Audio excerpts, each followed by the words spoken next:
Oke, assalamualaikum. Kita review tentang babnya batas maksimum pemberian kredit. Penentuan batas maksimum untuk pihak terkait itu maksimalnya 10% dari modal.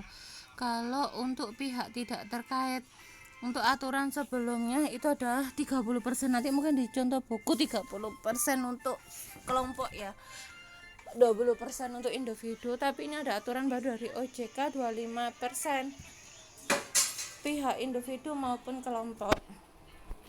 Nanti di soal saya sebutkan aja pakai berapa persennya biar jawaban kalian sama ya. Pelampiasan BMPK.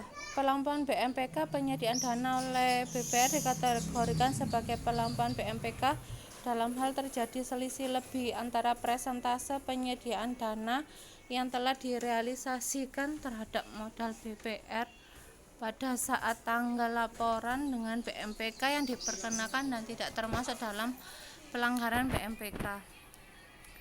Nah, ini ada pasal 48 yang termasuk dalam pelaporan BMPK apa aja. Yang pertama penurunan modal, yang kedua perubahan nilai tukar. Jadi akan masuk dalam pelaporan BMPK jika disebabkan oleh hal yang sudah disebutkan dalam pasal 48 ini. Pelanggaran BMPK. Pelanggaran batas maksimum pemberian kredit.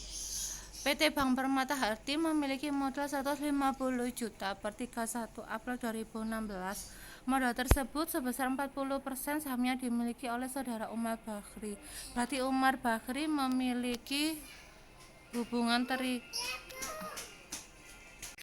berarti Umar pihak terkait ya, 10% nanti maksimal pemberian kreditnya. Nah, Umar Bakri sebesar 24 miliar dengan jangka waktu 5 tahun.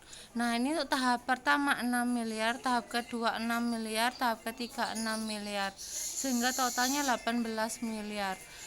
Tadi kan udah disebutkan di aturannya bahwa kalau pihak terkait itu 10%. Jadi 10% dari 150 miliar itu 15 miliar. Ada pelanggaran sebesar 3 miliar karena tadi kan totalnya udah 18 kan pencairannya, ternyata maksimalnya dia kan seharusnya hanya 15. Berarti ada kelebihan 3 miliar, itu yang dimaksud dengan pelanggaran BMPK. Kalau di presentase 18 miliar dibagi 150 miliar dikali 100% dikurangi 10% ketemu 2% untuk pelanggaran BMPK-nya.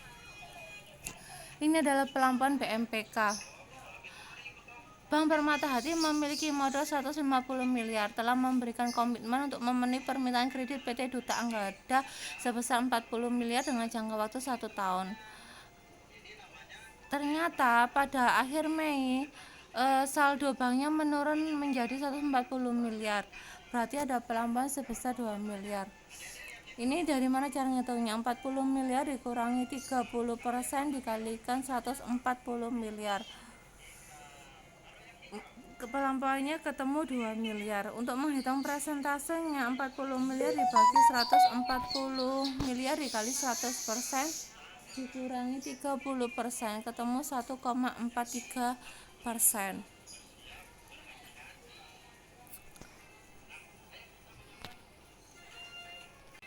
Paham ya dimaksud pelampauan itu? Jadi kan misalnya gini, 30%-nya dari 140 kan 42 miliar.